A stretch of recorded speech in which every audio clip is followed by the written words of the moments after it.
বন্ধ হলো আলিপুরদুয়ারের কালচিনির মিচপাড়া চা বাগান। সাসপেনশন অফ অপারেশনের নোটিশ দিয়ে বাগান বন্ধ করে দেয় কর্তৃপক্ষ। বেতনের দিনে বাগান বন্ধ হওয়ায় হতাশ হয়ে পড়েছেন শ্রমিকরা। কথা বলবো, ফোন লাইনে রয়েছেন প্রতিনিধি অজয় শাহ। অজয়, ঠিক কি কারণে বন্ধ করে দেওয়া হলো এই চা বাগান, কি বলছেন এ বিষয়ে শ্রমিকরা এবং বাগান কর্তৃপক্ষ? দেখো সোনালী, উত্তরের আরেকটি চা বাগান কিন্তু আজ বন্ধ হয়ে গেছে আলিপুরদুয়ার জেলার মিচপাড়া চা বাগান। এতে কিন্তু বাগানের প্রায় 1300 শ্রমিকের ভবিষ্যৎ অনিশ্চয়তায় পড়েছে।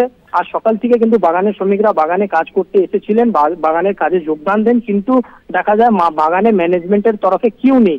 শ্রমিকরা যখন বাগান ম্যানেজমেন্ট কার্যালয়ে এসে সেখানে দেখা যায় যে বাগান কর্তৃপক্ষের তরফে সাসপেনশন অফ অপারেশনের নোটিশ দিয়ে বাগান বন্ধ করে দেওয়া হয়েছে। শ্রমিকরা জানাচ্ছেন, আমরা সময় মতো কাজ করছি, সময় মতো কাজ করে যাচ্ছি। আমাদের এই বেতনের দিন ছিল, আর শ্রমিকদের ফোর্থনাইট বেতন ছিল।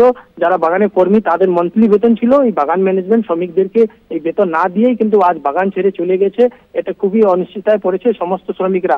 এই নিয়ে ইতিমধ্যে বাগানের যে শ্রমিক সংগঠন নেতৃত্বরা রয়েছেন তারাও জানাচ্ছেন যে সকল শ্রমিকরা সকলভাবেই কাজ করেছে, ভালো মতন কাজ করেছে, কিন্তু অচমকা কেন এই মালিক পক্ষ এইভাবে শ্রমিকদের ভবিষ্যৎ অনিশ্চয়তায় রেখে বাগান ছেড়ে চলে গেছে। শ্রমিক সংগঠনের নেতৃত্ব জানাচ্ছেন যদি শীঘ্রই এই নিয়ে কোনো বাগান ম্যানেজমেন্ট তরফে সঠিক জবাব যদি না পাওয়া যায় তাহলে তারা কিন্তু এই বৃহত্তর আন্দোলনে নামবে।